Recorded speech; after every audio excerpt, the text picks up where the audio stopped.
Hi again and welcome to Bible Tales. I'm Tom, this is Juliana. We're so glad to have you here.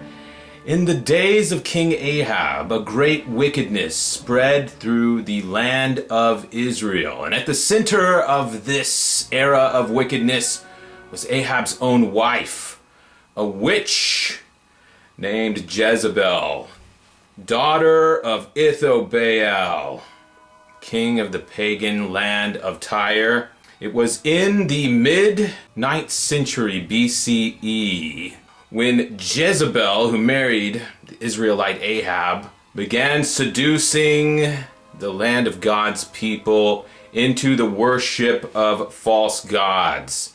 It said that she did this through dark power and sorcery. She also executed Naboth the winemaker. She also put out a bounty on Elijah the prophet and tried to have him done in. In 2 Kings 9:22, Jezebel, it says that she caused everyone in the land to be induced into false worship and the practice of witchery. 1 Kings 21:25 says, there was never anyone in Israel like Ahab who sold out Jehovah, the God of the Bible, time and again. But in this time, there was also a man named Jehu, who was a member of Israel's army. And Jehu was famous for being brave and strong. But what was special about Jehu was his attachment to Jehovah, the God of the Bible.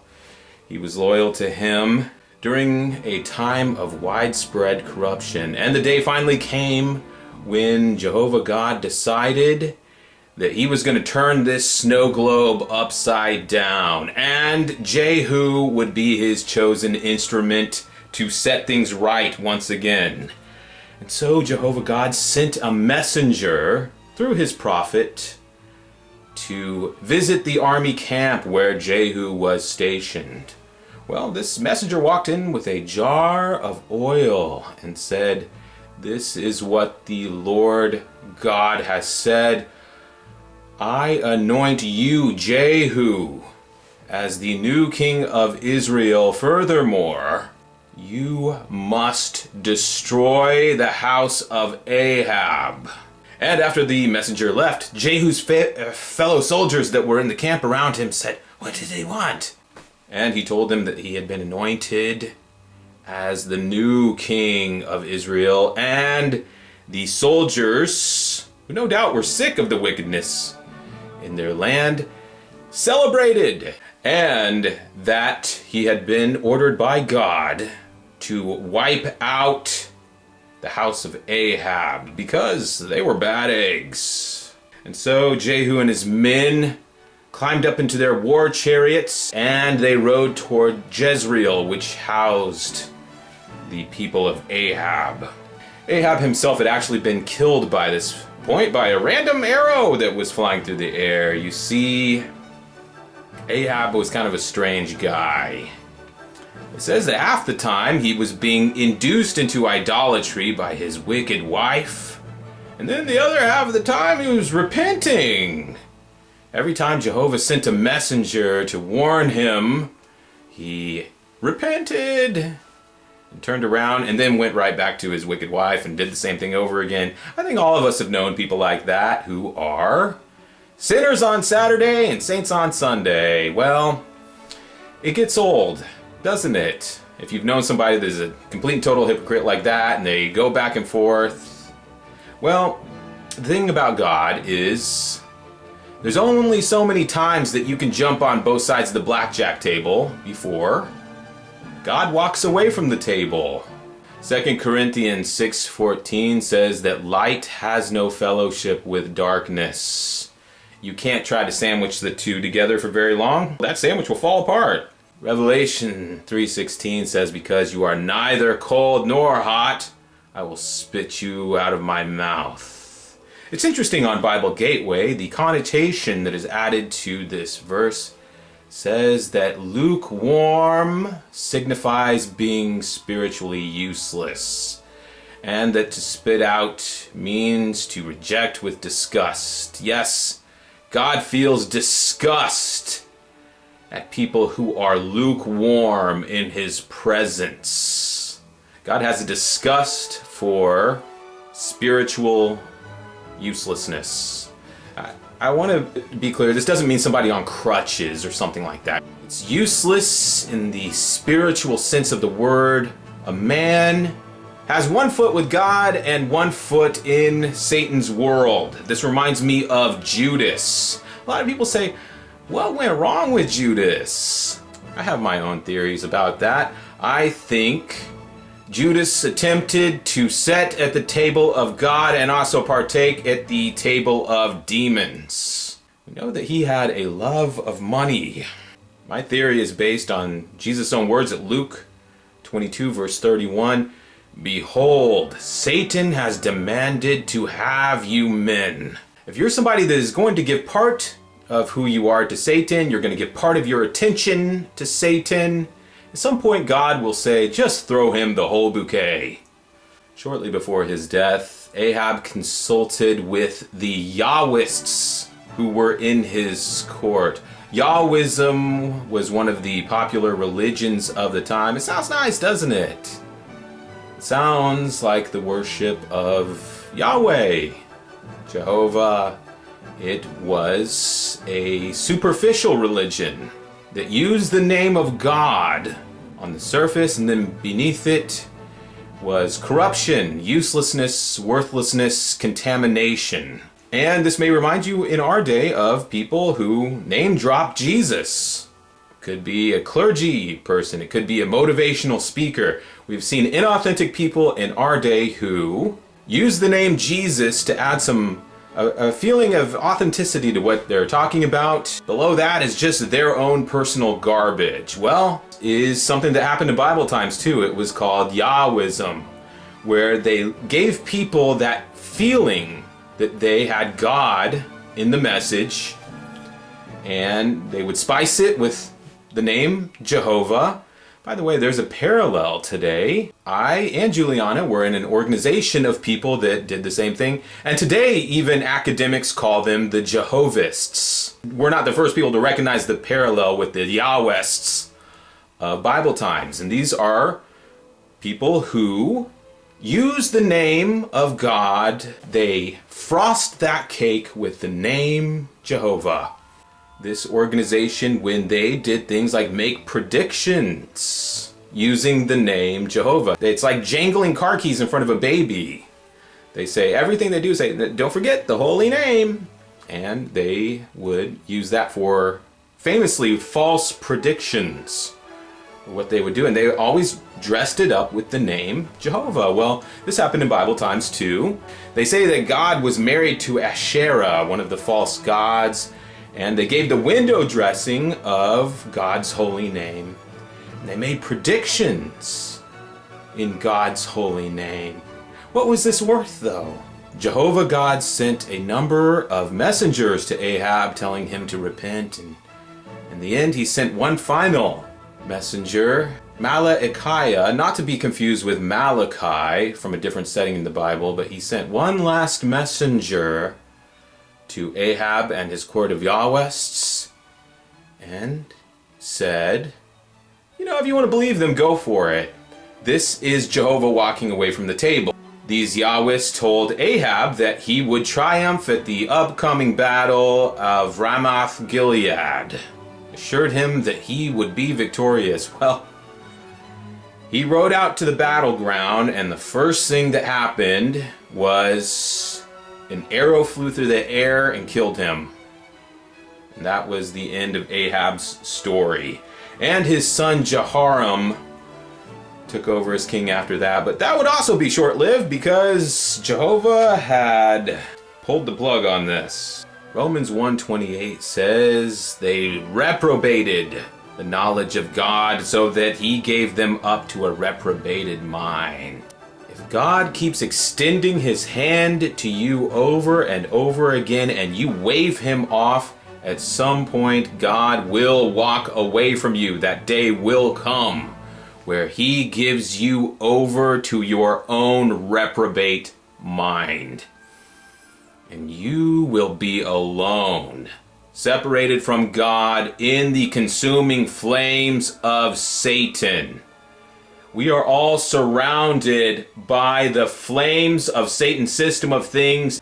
Zechariah 3 verse 2 says, "Has not this man been plucked like a brand from the fire?" Sometimes we forget God rescued us from fire. We didn't do some favor for him. It's the other way around. Jude 23 says that we should feel a sense of fear mixed with mercy, hating even the clothing stained by corrupted flesh. Because of his perfect justice, Jehovah God decreed the murderous reign of Jezebel must be brought to an end, and the blasphemy against his holy name must come to an end. And so the anointed of God, Jehu, along with his chariot men, rode westward towards the wicked witch's castle. And when the watchman at the tower saw this battalion, he said, "I see a chariot approaching. And the driver looks as though he drives like Jehu." This is one of the great one-liners from the Bible. It reminds me of back when I was about 19 years old. I was in a Kingdom Hall parking lot with a guy named Greg. And roaring down the street came this old clunker of a car. It almost went up over the curb and it pulled up full speed into the Kingdom Hall parking lot, slammed into a parking space there. And I remember Greg, he was this little guy, he said, "That woman drives like Jehu." Well, apparently back in Bible times, there was also people that viewed the speed limit as a suggestion more than a rule, and apparently Jehu was one of those people. But back in this scenario, the woman in the car was named Rowena, and her and Greg, they kind of had a little rivalry back in those days. You see, Rowena was I guess you could call her a can-do sort of woman. She was a stocky woman, and she could be a little bit bossy at times, and Greg was a guy that really believed that men are the bosses and women should know their place, and so they kind of did not see eye to eye all the time. Remember one time Rowena said, "Psalms says that women are a large army." And Greg said, "Yeah, a large army." And he pretended to be fat. I remember that during the meeting when Rowena would get up to go to the water fountain, Greg would, and the chairs had raised backs, and he would reach under the chair and put her books somewhere else so that she would be confused. So, and they would always do things like that. They would race each other to the water fountain or race out of the parking lot. I'll never forget this one time. She was in a car and she flew in front of him, and he was, I was with him, and he's like, and he was like, oh. And in a split second, he got red in the face and said, "Were I a king, I'd have that woman flogged." So that really stuck with me. You don't hear people bringing up flogging very much. There was another time when, this is back in the late 1990s, and women went during this time period and got glamour shots. They would go to the mall, and it was a photographer studio where they had costumes that the women could put on, and it was a novelty thing that was real big back in those days. Well, Rowena had a photo shoot where she dressed up like I guess it was a 1930s glamour, like a Hollywood look, and she put on all the eye makeup and the gaudy jewelry, and she had some big coat or something like that, and she was sitting on a divan and had her photo taken. Well, she was very proud of this, and it was circulating, and people were looking at it and oohing and eyeing. And I remember Greg, he came up to the group and said, "Oh wow, you went for the Jezebel look." You know, the funny thing is, one or two times I saw the guy that she married. His name was Frank. He was the tiniest, skinniest little guy. The first time I thought he was a teenage boy or something. He was so skinny and so tiny. And Greg married a kind of a big boned woman. And so it's funny how that worked out. But anyway, bless their hearts. Don't take any of that seriously. It's just, they're really very sweet people, so don't take it. The other thing was, I always remembered that Greg presented himself to me as this great woman hater, but his mother was in the same Kingdom Hall, and she was always straightening his tie and things like that. So a little bit of a mama's boy. I also heard that he had a daughter who was his princess. So Jehu, riding full speed along with his army towards the castle of the Wicked Witch. And they started getting nervous there because they sent out a horseman to greet them as a messenger and see what they wanted. Well, they watched from a distance out the window, and this little guy rode out there on his horse, and he talked to them a little bit, and then they saw him circle around to the back of the crowd and join with them and start riding, and they said, what's happening?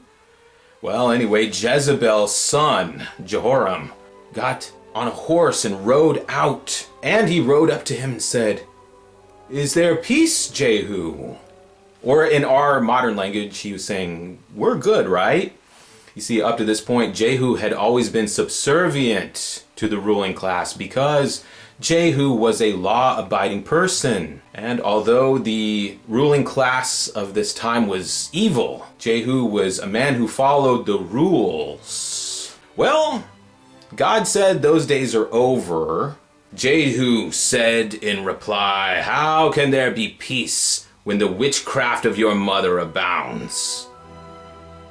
Well, Jehoram started freaking out, and he turned around to run back and tell his mother, but Jehu drew a bow and arrow and shot him in the back.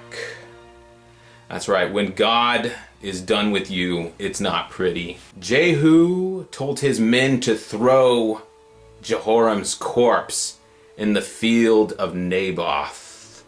Before you feel sorry for any of these people, remember poor Naboth. This reminds me of Judas being put into the potter's field. You see, they killed poor Naboth to get his field. They wanted a free field, and so they killed this little guy. Well, Jehovah prophesied, "You will pay for this field," in the same way that Judas paid for potter's field. As they approached the Wicked Witch's castle, she looked out the window. She went to her castle tower, looked in the mirror, and the Bible says she arranged her hair and put on makeup. She may have been trying to charm Jehu, or perhaps even cast a spell on him. Well, she wouldn't get the chance, because that story ended before it ever began. When Jehu rode up beneath the castle tower, he looked up and said, "If anyone up there is with me, throw her down." Well, there was a couple of guys up there, and they grabbed Jezebel and flung her out the window like a bag of rice. That's how you know people are bad, when their employees will turn on them in an instant. Anyway, they chucked her out the window, and she went flying through the air. Ah! All the way to the steps below. Splat! Like a water balloon, she exploded all over the place. And then the horses that were down there went and trampled her like a candy bar wrapper on a city street. Well, that's when Jehu kind of had a John Wayne moment. He jumped down from his chariot and he went inside the building and made himself some food to eat. It says that he sat down with a drink and some food. So I guess he was feeling a little bit of swagger at that point. But a moment of fear set in for him when he remembered that Jezebel was a king's daughter. And he knows how Jehovah feels about royalty. And so he ordered his men to go scrape up what was left of Jezebel and give her a decent burial.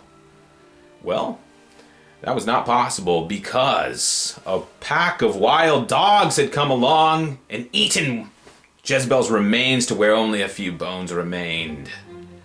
So into Jezebel, it was just as Jehovah prophesied it would be. After that, news of what Jehu had done spread all through the land. And Jehu sent a letter to the nearby town of Samaria, where Ahab's cohorts were hiding out. He told the people of the city, select one of Ahab's sons to be your next king, and then come outside and prepare to do battle with me.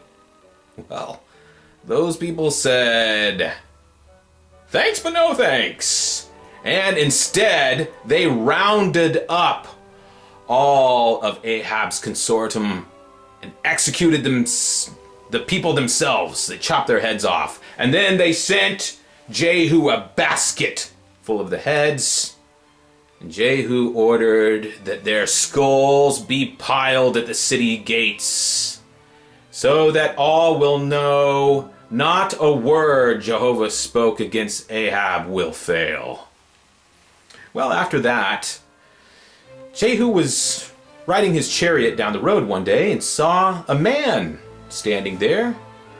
The man's name was Jehonadab, and Jehu perceived him to be righteous. And so he stopped his chariot and said, would you like to come with me and witness my zeal for the Lord?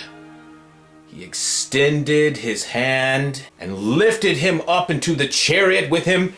They rode swiftly to the city of Samaria, where Jehu finished killing and destroying all who sided with Ahab. And this was the beginning of one of the great friendships of recorded history, Jehu and Jehonadab. I remember when I was about 20, I saw a giant mural of this scene. It was in New York. New Jersey, actually. If you take the high-speed transit from Manhattan to Jersey City, there is an assembly hall, a special assembly hall of Jehovah's Witnesses right there, where it's actually a early 20th century theater that was renovated for the purpose of this assembly hall. In the lobby area of the theater with paintings of famous Bible scenes. There's the Four Horsemen. There is, at the fountain area, there's Jesus and the woman at the well.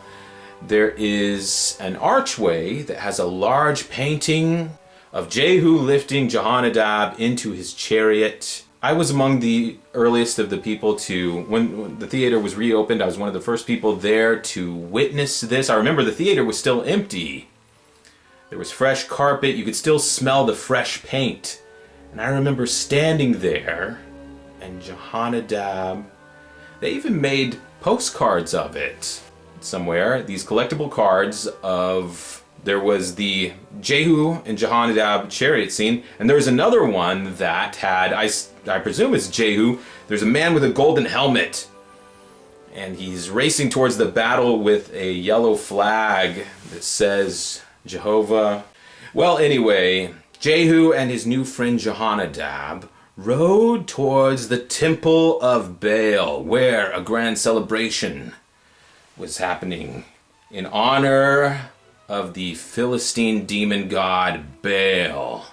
It says that the temple was crowded from one end to the other with every worshiper of Baal in the land. And Jehu pretended to be a fellow worshiper and went inside, and he pretended to make burnt offering to the god Baal. What the worshippers there didn't know is that Jehu had snuck in 80 of his own men and told them not to allow anyone to leave. Well, when Jehu turned around, his men barricaded the doors. And that's when the swords came out. And screaming ensued as they slaughtered every last worshiper. They burned the sacred stone of this pagan god and tore down the temple. Not long ago, we were watching a program on TV. It was called Bible Land Passages, and they were actually in northern Israel visiting one of these locations of false worship from this exact time period.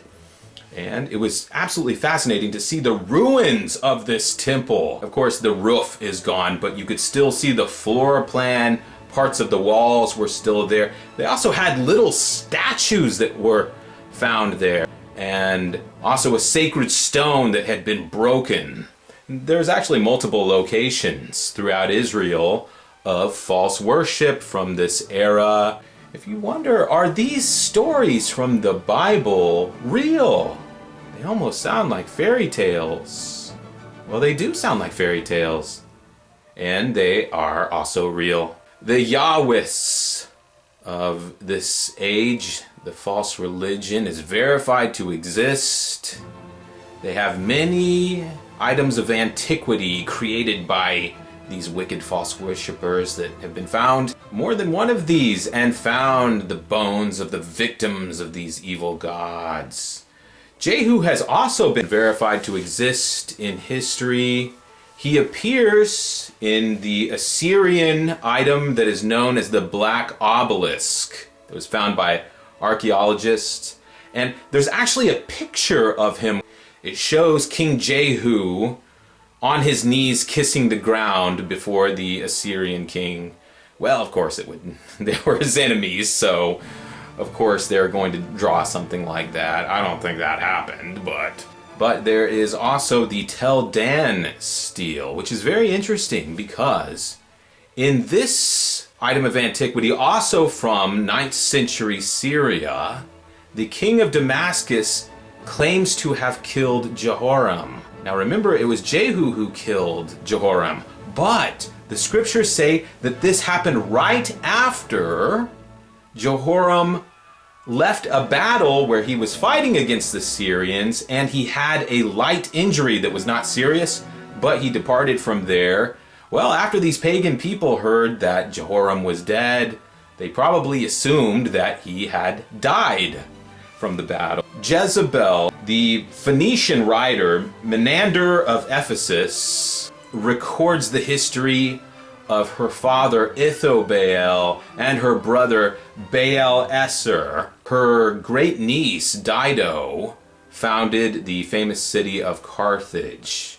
The point being that these Bible story characters existed in the exact time and place that the Bible says they did. Much to the dismay of secularists who hate these Bible stories and try to reject it with every fiber of their godless being.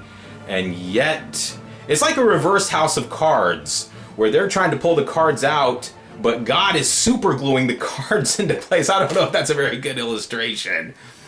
But I want you to, right now, think of the terror the Baal worshippers must have felt when those doors locked shut and they realized there was no escape. The same inescapability is coming for our future world when Jesus and the army of heaven arrive in the sky and every eye will see them. The greater Jehu, Jesus Christ, is extending his hand to you like Jehonadab. Today is the time for you to side with the army of God before it's too late. Anyway, thank you for being here on today's episode of Bible Tales. We appreciate you, we are glad you're here, and we hope you have a great weekend. Bye-bye!